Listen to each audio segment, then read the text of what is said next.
兄弟们，花8毛钱一斤的价格买一辆叉车怎么样？这台叉车自重是11吨。本来原车主想把这台车直接交报废，按照飞车厂给的价格是200美元一吨，但是当博主看到这台车以后，决定购买它，最终他以2500美元的价格买到手。不过他没有运输这台叉车的平板拖车，所以这台叉车的运输费用又额外花了500美元。如果说我们不算运输费用的情况下，按照现有的汇率，这台车相当于1吨1600块钱人民币。这台叉车整个的结构是非常完整的，只是缺少了左侧驾驶室的车门。所以这个价格买回来，即使它不能开也是非常划算的，毕竟交报废也亏不了多少钱。而这台车打开发动机的时候，大家可以听一下这个声音。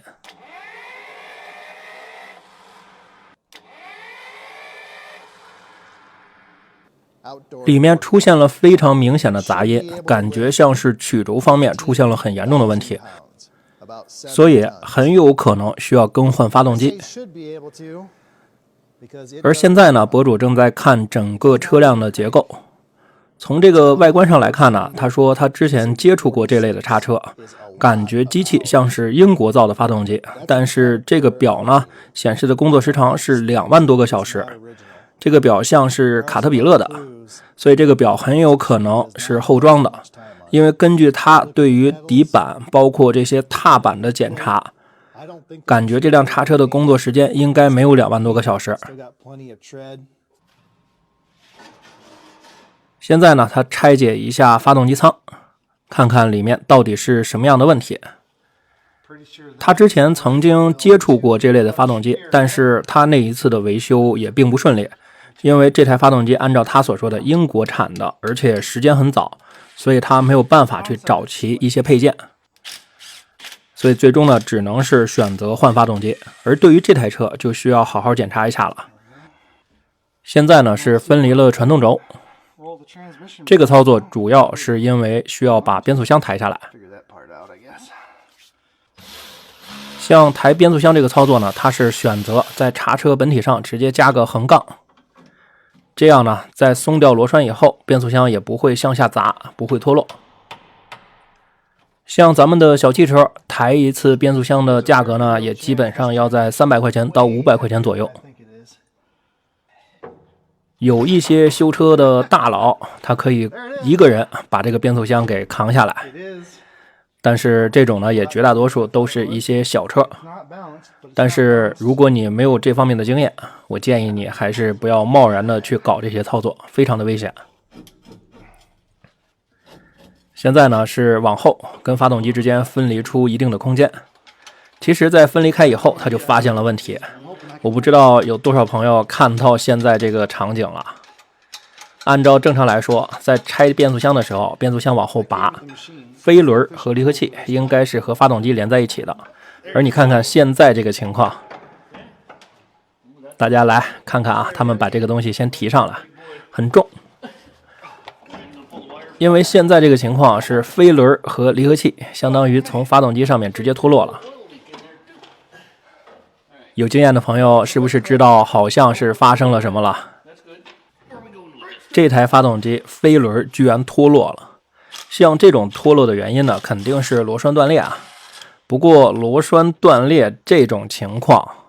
基本上就是没有装好。这边拿下来的呢是离合器的压盘，然后这个是摩擦片。哎，这个东西状态还是非常好的啊，应该是刚换不久。而里面的这些断裂的螺栓，大家看一下，所有的螺栓全都断了。而在看到这种情况之下，博主也是笑了。他说根据这个离合器换的情况，再加上飞轮的这个状态，应该是前任车主在更换离合器的时候没有把飞轮装好，没有说一步一步的去做这些操作。不知道在安装飞轮的时候，他又去干了其他什么活，然后呢，就导致这6颗螺栓全都忘锁紧了。最后，当发动机启动的时候，由于巨大的惯性，直接导致这几颗螺栓全部都被切断了。现在博主在做的就是取断丝，因为这个变速箱的位置呢没有太多的改变，还是在车体里面，所以空间上比较小，干这个活的时候呢就比较慢。这里呢就是飞轮上装的一个密封圈，而且他说这个密封圈上面之前还涂过一些硅脂，但是这个东西已经是被压坏了。因为发动机跟飞轮它在正常旋转的时候，这个东西是起到密封作用的，但是当一个转一个不转，它就开始剧烈的摩擦。而博主这边也找不到相应的一些密封圈配件，所以他想了一个很意外的招数，直接用2个差不多粗的小的密封圈，然后呢用强力胶给它粘住。这个操作说白了就是瞎凑合，本来这台车在他这儿也干不了太多的活，也就是他处理一些机械的时候帮忙抬弄的，使用的频率不是特别高，不像工厂的叉车你得每天连续不停的运转，他这个车干一会儿活可能就停在那儿得停多长时间。像这种粘接密封圈的方式呢，我不建议大家用，因为现在在很多地方你买到一些标准的密封圈都是非常简单的，他呢就是手头没有，然后去外面买呢可能耗的时间又比较长，索性呢就自己粘一个凑合一下。在密封圈完全粘好以后，再装回飞轮看一下是不是匹配的，发现大小还行，然后呢又在接头的位置涂了一些胶。现在呢是比对一下连接螺栓，因为它没有标准件，它只能是拿了几个长螺栓，跟这个螺栓的直径全都是一样的，然后长度呢有点长，它把尾部做了一下切割。最后呢再涂一些泰勒胶。现在先把这个飞轮装回去，不过这个时候装呢算是一个预装。这个所谓的预装呢就是检查一下飞轮，看看它装好以后是不是匹配的，它的平面度是不是符合要求，因为这个飞轮很有可能发生一些变形，如果有变形的话还需要再给它加工一下，用车床给它光一个面。实际上在看到这个飞轮的时候，博主也表示说这个飞轮有可能是新的，也有可能是在机床上面经过翻新。前任车主也没有跟他说那么多，所以这一切呢都只是猜测。不过当他看到离合器状态的时候，他自己预估说这个离合器装到上面以后，可能使用的时间都要按小时去计算。这里指的按小时计算呢，就是说发动机启动你就开始算时间，可能整体发动机运行的时间都没超过100个小时，然后呢飞轮跟发动机之间就断裂了，后来呢这个车就一直都没动。咱们今天这个视频呢其实提供了一个特别有意思的信息，就是像这种工程车，如果说一些报废厂去进行回收的话，就是$200一吨。现在呢来测一下，大家可以看到整个飞轮的变形情况，正常应该是在20道左右，而它现在的这个情况呢应该是在60多道。这个一道呢就是指 0.01 毫米。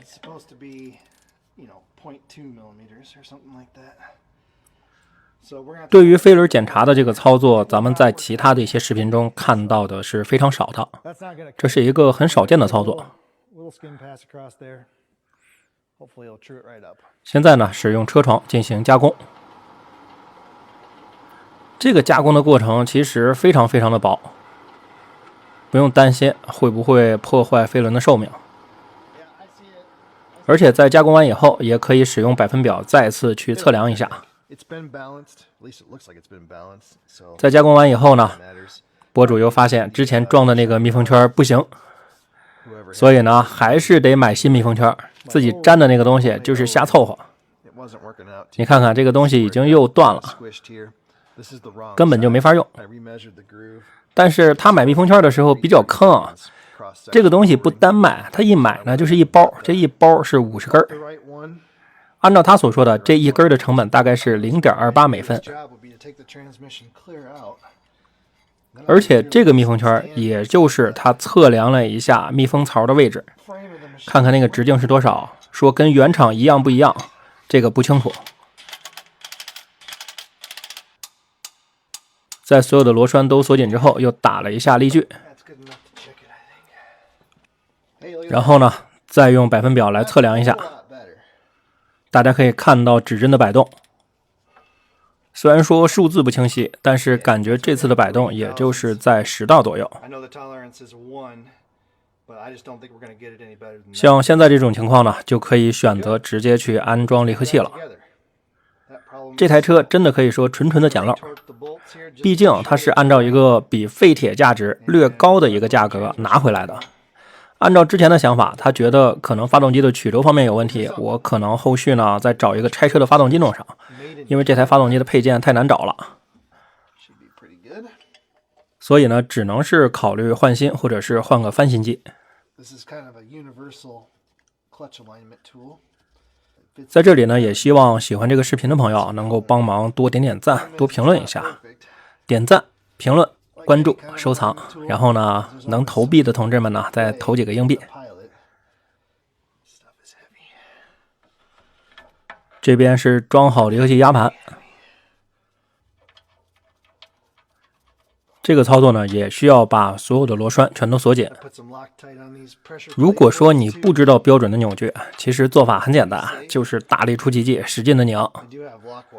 而且在选择这些螺栓的时候呢，一定要注意看一下它的螺纹是不是有问题。如果有问题呢，就别再用了，换几个新的。但是一般来说，咱们有一个力矩手册，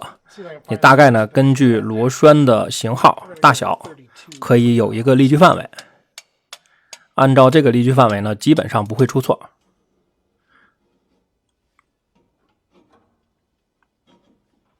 现在把变速箱再装回去，可以看到一个人在操作的时候确实很吃力。它这个是叉车，你还能借助车体两边，然后呢进行垫高，最后在上面横一根吊杠。咱们的小车呢，这个操作就做不了了，只能是借助升降平台。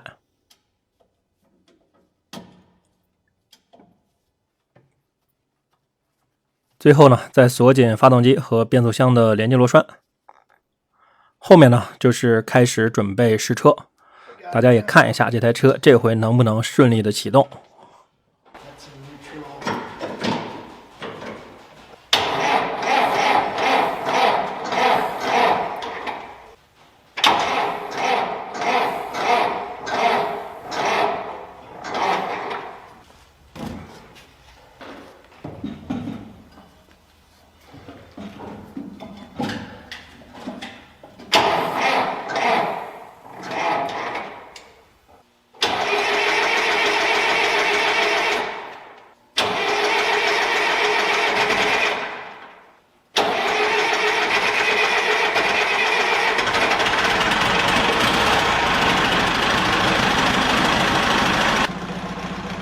车子启动的过程还是比较顺利的。现在呢，就是开出去试试车。毕竟他发现这个车的液压装置略微有一些轻微漏油，应该是一些胶管还有连接头的位置，不是油缸的问题。在试驾的过程中呢，又发现了一件比较恶心的事儿，不是什么大毛病，就是它的排气管正好是在底下连接的那个位置有点漏了一个小窟窿，往外喷烟也就算了，喷的那个方向呢，正好是往驾驶室里面喷，所以后续呢，它还需要再更换一下排气管。这种更换的过程就更简单了，如果不愿意花太多钱呢，就买几根铁管，然后自己找个弯管机给它弯一下。抬了一下汽车，看看有没有问题。像这种大型的叉车呢，还是比较实用的。毕竟在进行一些吊装，包括一些汽车托运的时候，它能拖得起来。车辆的油缸也是让它感觉到很满意，轮胎的磨损程度呢也是能接受的。按照它这种使用频率，10几年完全是不发愁的，相当于这几年纯赚。而且这辆车的维修成本很低，就是换了6颗新螺栓，然后呢换了一个密封圈。咱们今天的视频也就跟大家聊到这儿了，下期节目我们再见，感谢各位朋友的观看。